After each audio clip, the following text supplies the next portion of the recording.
Coach Brohm, and then questions from you guys, please. Coach, take it away. Well, we're looking forward to conference game number 1 of 9 in a row here at home coming up.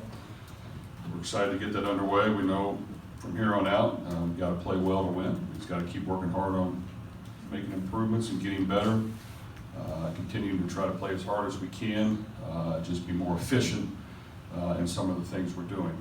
So there's plenty of things to work on, which we're going to work hard this week on improvement from this past week. But I do think our guys played hard, gave us really good effort. They want to win. They want to continue to get better, and we're looking forward to starting off against an Illinois team that is much better this year. They played a lot of good football. They got one conference win against Nebraska already. They had Maryland 17-10 with about 4 minutes left in the game. Unfortunately didn't win. So it's going to be a tough contest that we've got to play well and execute in order to win. Just an update on David Bell. So David Bell is in concussion protocol, and we'll continue to take him through the process, and hope that he gets better each and every day. So this could be a situation where you may not know till Thursday, Friday, or even Saturday. Correct. Yeah, it'll go through the normal concussion protocol and passing a series of tests and doing some different things and seeing how he progresses. Is he the type of player that you would need to see him practice before he would play, or, for example, if he got cleared Friday or Saturday morning, would you feel comfortable putting him out there? Well, he's the type of player that doesn't have to practice a whole lot at all, other than making sure he's feeling right and feeling good, and in good condition, in good shape. I think we'll monitor that obviously extremely closely this week and hope to get him out there whenever he can go. If he can't go, what does that do to your receiver room and as far as the pecking order now? Well, it'll be next man up. We do. Unfortunately, we did have some injuries this past game. Rashawn Rice will be out for an extended period of time, which he would be the next man up. And been playing good football. Jack Crayback will be out for the rest of the year. Hurt his knee. DJ Washington injured a toe. He'll be out for an extended period of time. And I think those are the main ones. But as far as the receivers, who would you be looking for beyond David and Rashawn to fill the voids there? Well, the rotation we had been having was David backed up by Rashawn Rice. We had Milton Wright backed up by Brock Thompson. He said we saw Dorr get in the game a little bit. He would be one of the next men up there. Jackson Anthony and TJ Sheffield in the slot. With Rashawn, what is his injury?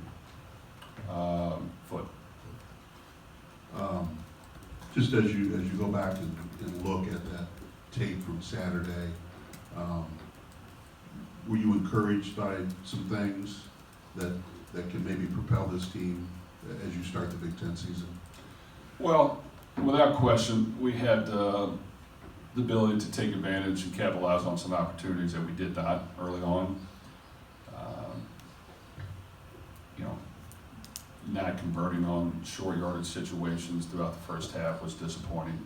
Not converting on 4th and 1 was disappointing. Definitely hurt us. We were in good field position, had control of the game. So that was, defensively we played very well, other than about 5 or 6 really big plays. And a couple of them, really shouldn't happen. We gave up a slant when we should just sit there on the inside of them and take it away. On a blitz we had on, it might have been a 4th down for them too, either 3rd or 4th down. We gave up a wide open post, which we're in zone coverage. There should be a safety right there. So that was a huge mistake. We didn't tackle a runner on, a lot of guys up in the box where he slid through there and went for a long touchdown.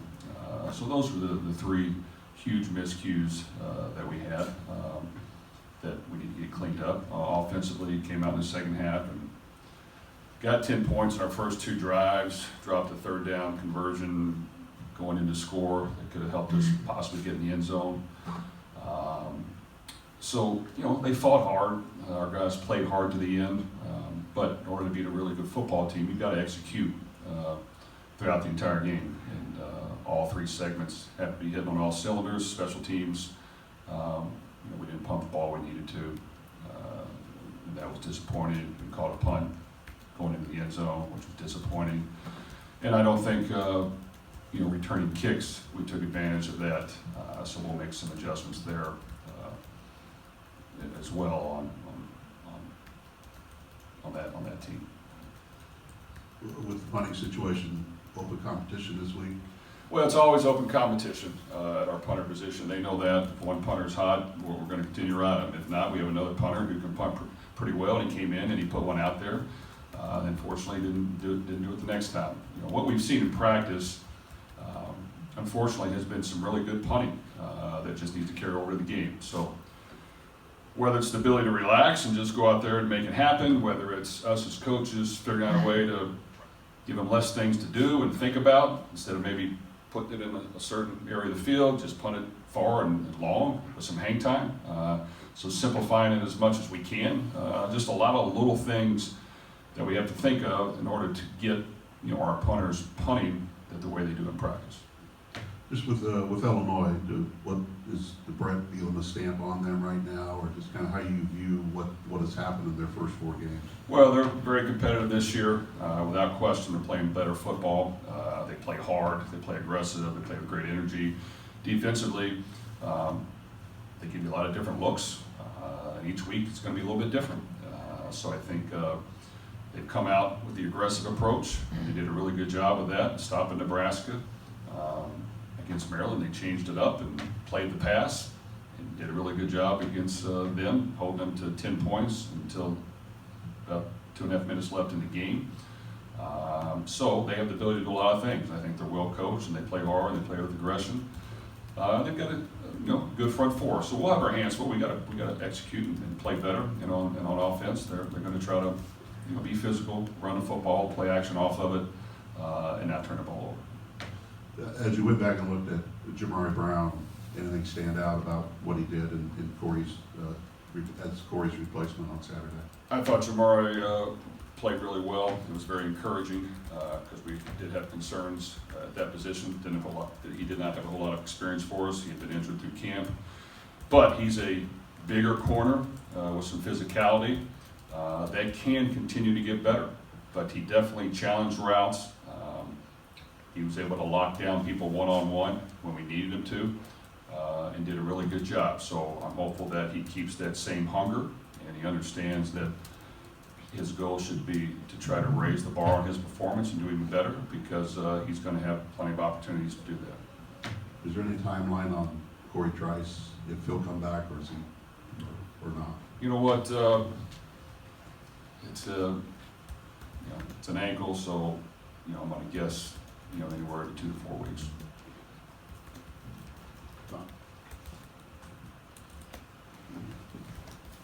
Hey Jeff, I know after the game you said Jack Plum is still the quarterback. You had a chance to look at the film and everything. Is that still the case? How's that position sort out coming this week? Well, Jack Plummer will be our starter. Like every game, we will have the ability to play multiple quarterbacks, and we won't hesitate to do that. We've got a good quarterback room. We definitely have 2 guys with a lot of experience that can do different things for us. Jack played a good game. Could he have played better? Sure, he could have. But you know what? He was under some duress, and he had to make some throws off his back foot, and he had to stand in there quite a bit and take some hits, and did a decent job. Aiden came in, threw the ball really well. Unfortunately, going in to score, to cut the game to within 7 again, we kind of dropped a touchdown pass. That wasn't an easy catch, but I think just Payne was really tired and didn't find a way to bring in that ball that hit him in the hands. And then we had the interception late in the game. So, both guys have played for us and have played good football. And like every position on our team, if we have a position we feel good about, we're not going to be afraid to play multiple guys. Who would be your third cornerback right now? Third cornerback? Anthony Roth or? Well, right now, Anthony Rupp has worked that position, and we worked Cam Allen at the corner position, so one of those two. Okay, and you think the team is ready for Big Ten play here? Well, we better be ready for Big Ten play. I mean, that's what we worked hard for. We played 3 non-conference games, found a way to come out 2-1, went against a really good football team last week at third place, didn't play good enough to win. So there's a lot of things to learn, a lot of areas to improve, and just like I've told our team, you know, the rest of the path is just going to be just like the last game. And in order for us to win, we've got to be on all cylinders. We've got to do a good job coaching. We've got to do a good job of playing aggressive. We've got to do a good job of having some creativity. We've got to try to win in all 3 segments of the game, and that's just how football works. And you know, we've got to work hard to make improvements, but when we take the field, we've got to play confident and go out there and play aggressive and play for the win and hope to win. But every week of this conference season, from here on out, is going to be a tough opponent. And in order for us to win, we have to play well, bottom line. After watching film, what do you think of the offensive line? I thought our offensive line played hard. You know, we were going against a front that was better than what we had seen to this point. They gave us good effort. You know, did we get some push? Did we get some guys coming in there quicker than we would like? Sure we did. So once again, we've got to figure out ways to keep a few extra guys in to protect every now and then. We've got to figure out a few ways to move the pocket a little bit more. We've got to figure out a few ways to get some better runs mixed in. We've got to figure out a few ways to get some creative plays to help us. So all those things have to happen in order for us to be more efficient. As your team prepares to try and bounce back this upcoming week, just how big is it for you guys to get back in front of a home crowd these next couple of weeks? Well, we're definitely excited to play in front of our home crowd. It was great the last game. I know they'll be excited and jacked up again. Our players respond to that. But this is what college football is all about. You've got 9 conference games in a row. Everyone will be a challenge. You've got to try to win the games that you have at home. But in the end, it's all about executing, playing hard, playing confident, and doing the best job we can at going for the win and hoping when the game's over, we have more points than they do. And obviously, Illinois hasn't been on the winning side of things these last few weeks, but with them having a taste of Big Ten play already, just how do you think that kind of prepares them to come into West Lafayette and challenge your team? Well, they're definitely prepared to come in. They're 1-1 in the conference, could easily be 2-0. Where they let one slip away against Maryland. They're playing competitive football. They play aggressive. They're a physical football team. They're going to be hungry. When you watch them on video, they play with great energy and they play hard, and that's a key component that they already have. So, we'll have our hands full, and we've got a lot of work to do this week to get better. And we've got to go out and play well on Saturday. What's your diagnosis on Milton's struggles this season? Milton Wright is actually one of our hardest working players during practice. He goes 100 miles an hour. He doesn't take plays off. When he gets nicked up, he wants to practice, and he does. So I applaud him. He gives us everything he has. We need to just continue to work hard on building his confidence back up so that he can make some really routine catches that he would normally make. He's had a couple this year that he'd like to have back, but he had plenty of opportunities this past game. And I think he's just got to, trust his preparation when it comes down to it. Keep it simple, see the ball in, see the catch, see the tuck, and do it on every play. And so he'll work hard at it, and we need him to step up and do a great job for us. Does being down Rice and maybe being down David bring any of those other young receivers into kind of that strata where they might, be in your 2 deep this week, whether it's Ramon Yassin, Colin Sullivan, any of those guys? Well, right now, Abdur got in the game a little bit. He's played. I think Colin Sullivan will be the next man up after that. I think Preston Terrell will be the next man up after that.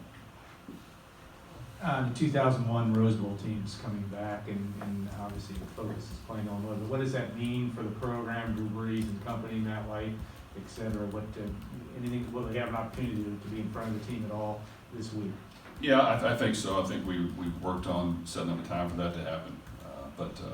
You know, those are great football teams. To win the Big Ten is a tremendous accomplishment. They did it with great players and a great team chemistry, and you know, pulled off some great victories. And you know, everybody on the team strives to get that done. So you know, we've got an opportunity this year to play 9 conference games in a row. Starts off at home, and we've got to take it one game at a time. But you know, for us, it's you know, we've got to build on the good things we've done, improve on the things that we need to do better, and come out and play for the win. Did Garrett Miller come out okay for Saturday? Garrett was nicked up, recovering from an injury. I think he'll be more healthy this week. He wasn't able to play a whole lot last week. Will he be 100%? Probably not. But I think we can use him more this week. Who else do you think you use a kick returner? Well, T.J. Sheffield, Jackson Anthrop, Marcellus Moore have been the main guys back there. On kickoffs, we've used King as well with those. Those would be the main ones we would focus on. Just lastly, Jeff, talk about Jalen Graham's performance Saturday. Looked like he stood out, and you guys held that Notre Dame tight end in check. Well, I think Jalen's a big-time player. He's continued to get better each and every year. He's a big physical presence that has athleticism. We brought him in as a safety. I actually played quarterback in high school. He's got length. We knew going into the game, the key was him getting his hands on the tight end and guarding him from there. And we felt like he'd do a very good job, which he did. The more space you gave that NFL tight end, the better he's going to be. So I thought Jalen was outstanding, and his coverage of him did a very good job. You know, he did get 2 penalties that we've got to clean up, but one was just kind of a face mask that hurt us, and one was the so-called holding call on a 4th and 2, where they threw the ball into the ground. But you know what? He's done a very good job this year. For us to play at a high level, he has to be one of our best players and be out there. And I think you know, right now, George and him are 2 guys that are definitely standing out, along with some others that are playing well on that side of the ball. Anything else for Coach? Okay, thank you, everybody. Thank you, Coach.